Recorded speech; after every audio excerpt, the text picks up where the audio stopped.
ようこそ。ポーランドって一言で言ったら、私はスープの国って答えると思います。ポーランド寒い国なので、いろんな種類のスープがあるんですね。その中でも特に私のお気に入りなのがこちらのジュレックです。ジュレックってなんだよって思うと思うんですけど、ジュレックは発酵したライ麦のスープです。発酵したライ麦のスープって言われてもまたピンとこないと思うんですけど、これが程よい酸味にお肉の旨味、あとはハーブがしっかりと効いてとても美味しいスープなんですね。おそらくほとんどの日本人の舌には合うと思います。ではまずジュレックの一番大事な材料、ザクファスを作っていきます。こちらはですね、煮沸して殺菌した瓶の中に一度沸騰させたお湯40度以下にはなってます。その中に塩、はい、あとこちらスパイスなんですけどね、この直径5ミリぐらいのこの粒はオールスパイスです。それとブラックペッパー、こちらも入れます。こちらはローレルです。こちらニンニク、はい、そしてこちらライ麦粉です。たらこれ全体よく混ぜますね。たらキッチンペーパー、布でもいいんですけど、ザクファスが呼吸できるようにしっかりかぶせて輪ゴムで留めます。そしてこちらを常温の戸棚などで保管します。はい、こちらのザクファスが1日経ちました。そしたらですね、こちら1回開けて混ぜます。はい、そしたらもう1回閉じて、これを毎日繰り返します。はい、ザクファス作り始めて2日が経ちました。表面ブクブク泡が立ってちょっとシュワシュワしてきました。匂いもニンニク臭い、ちょっとなんか若干発酵した匂いがしてきますね。これも今日は混ぜます。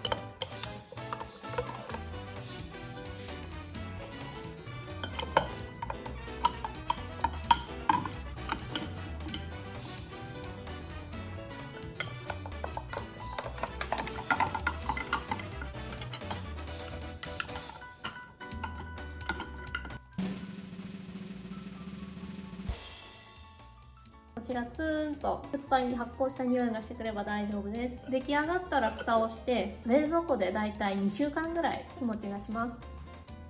こちらが発酵したライ麦のベース、ザクファスです。私これを今回手作りしますけど、ポーランドのスーパーマーケットではこういった感じでこのザクファスがペットボトルに入って売ってるんですね。気軽に買えます。日本でこれを買える場所はまずないと思うので、日本では手作りしてください。本日使用したライ麦粉はこういった感じ、映像でご覧になったと思うんですけど、細かい粉状。ちなみにライ麦粉はこのモンカジトニア、これがライ麦粉です。ポーランドに移住してきた日本人なんかはどれがどの粉なのか全く分かんないってことあると思うんですよね。モンカシェンナ、これが小麦粉。モンカジトニア、これがライ麦粉です。お間違いのないようにしてください。あとこちらもライ麦粉なんですけど、これ中身がですね、こういった感じですごく粗挽きされたライ麦粉があるんです。モンカジュニア10コバ、こちらジュレックの発酵ライ麦のベース用のライ麦粉というものもポーランドには売っています。これからパンを塗っていきます。こちらお砂糖、まずこれ半分ぬるま湯の中に入れます。半分は小麦粉の中。はい、お塩、こちらも小麦粉の中。こちらは生イーストです。こちらはぬるま湯の中に入れていきます。そしたらまずこれ全部が均一になじむまで混ぜます。はい、こちら全部混ざり合わさったら、この小麦粉大さじ4加えます。はい、そしたらこれ全部混ぜ合わせます。はい、こちらライ麦粉、こちらはこの小麦粉の中に入れていきます。はい、このイーストのソリューションが倍に膨らむまで発酵を待ちます。はい、では酵母菌が膨らんできたので、こちらを生地に加えていきます。はい、そしてまず混ぜます。ポーランドの強力粉とか薄力粉ってパッケージに書いてある PYP 何百って書いてある番号で見分けるんですね。 PYP450 とか書いてあるのが薄力粉で、 PYP650 って書いてあるのが強力粉に値します。そして今日使っているのはこちらの小麦粉 TYP680。こちらはまあ結構パン用で売られている感じの強力粉ですね。イエドロンカとかリドルとか一般のスーパーで売られている薄力粉、強力粉、ちょっと値段は安いんですよね。パンとか作ってみるとよくわかるんですけど、結構これと同じ分量でパンを練っていてもなんか生地がべちゃべちゃになっちゃうんですよね。吸水性が悪いんですね。なのでこちらのレシピではこのTYP680のゼボバって書いてあるやつがおすすめです。もしそうじゃなくてそのゲガンカとかリドルの強力粉を使うようでしたら、水の量を最初から少し少なくするか、それと粉の量を足すかにしないと多分同じようにはできないと思います。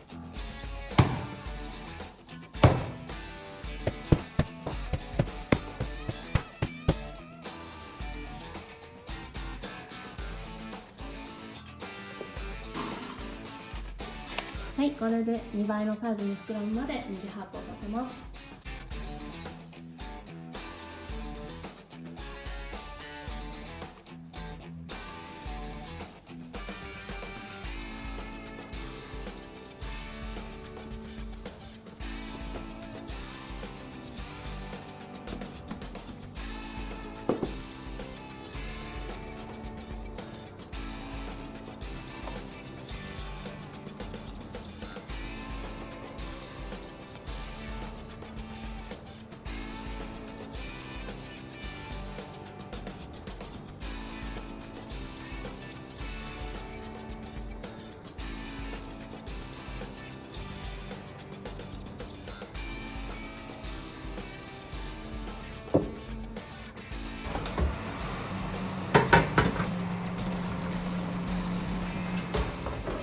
2次発酵が終わりましたら焼成なんですけど、ここでたくさんパンの表面にお水つけてあげます。パンをびしょびしょにするぐらいお水つけていいです。そうすることによって焼き上がりの表面がパリッとします。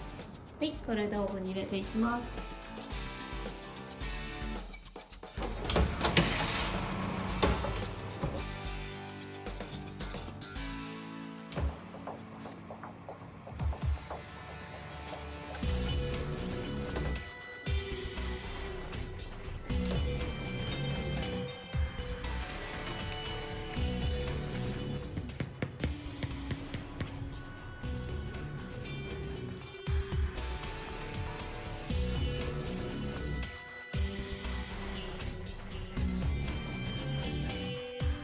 まず最初にジョレックの出汁を取っていきます。こちらお水2リットルです。その中にこれソーセージ、ポーランドのソーセージ立派ですよね。これ入れます。実はちょっとソーセージあると思ってた分が家になくてちょっと少ないんですね。これの倍ぐらい入れた方がいいです。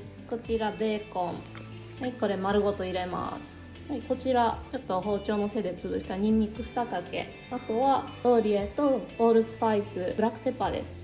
こちらを火にかけて沸騰したら弱火にして30分ぐらいコトコト煮込みます。はい、でこちらですね、ソーセージの入ったお湯が沸騰してきたんですけど、こちら最初アクが出てくるんでこれは取ります。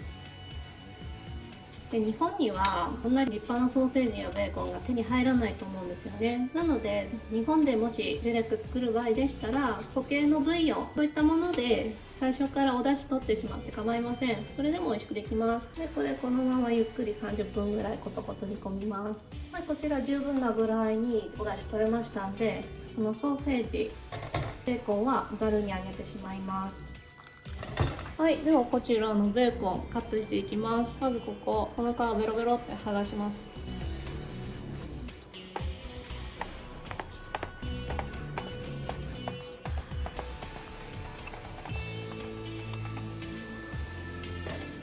はい、ではベーコン炒めていきます。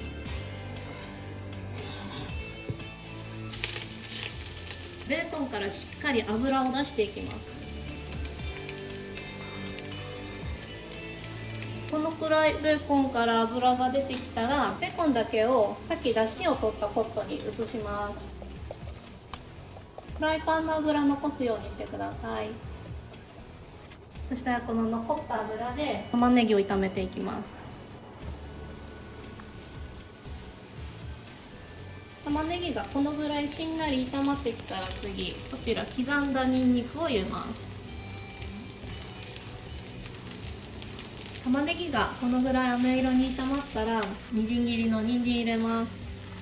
人参は私が好きだから入れてるだけなので特に入れなくても大丈夫です。はい、こんな感じで人参にもしっかり火が通ったらこれもお鍋に入れていきます。ここにソーセージも入れます。これちょっとアクが上がってくるのでアクをすくいます。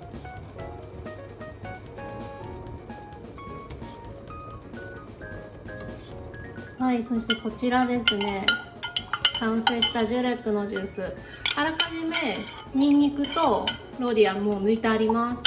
これ 500ml 測ります。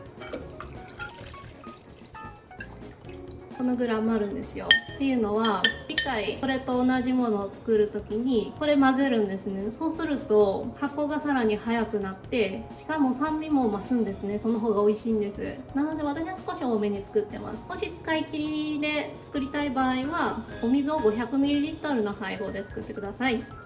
はい、そしたらこちらこのザクファスも鍋の中に加えます。そしたら煮込んでいきます。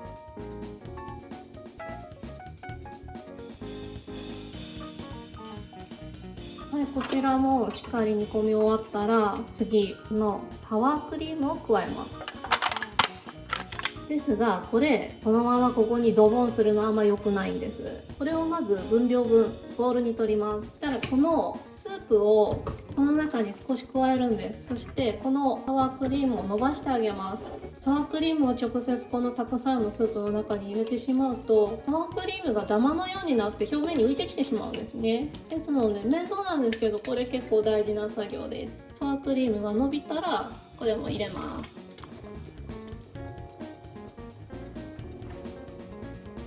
最後の仕上げです。これホースラディッシュです。これお好みなんですね。これ入れても入れなくてもいいです。私はこれホースラディッシュ入りの方が好きなのでこれ入れるんですけど、だいたい 40g ぐらいいつも入れます。はい、あとこちらお塩。こちらの塩なんですけど分量は結構ベーコンやソーセージの入る量によっても変わってくるので、目安はだいたいこの量で 15g から 20g ぐらい味見をしながら塩の量は調節してください。結構塩はしっかり効いてた方が美味しいです。はい、そしてこれすごく大事です。マジョラムです。ポーランド語ではマイラネクって言います。これちょっと適量手に取って手で揉みながら入れていきます。その方が香りが立つんですね。結構たくさん入れます。これでジュレックの完成です。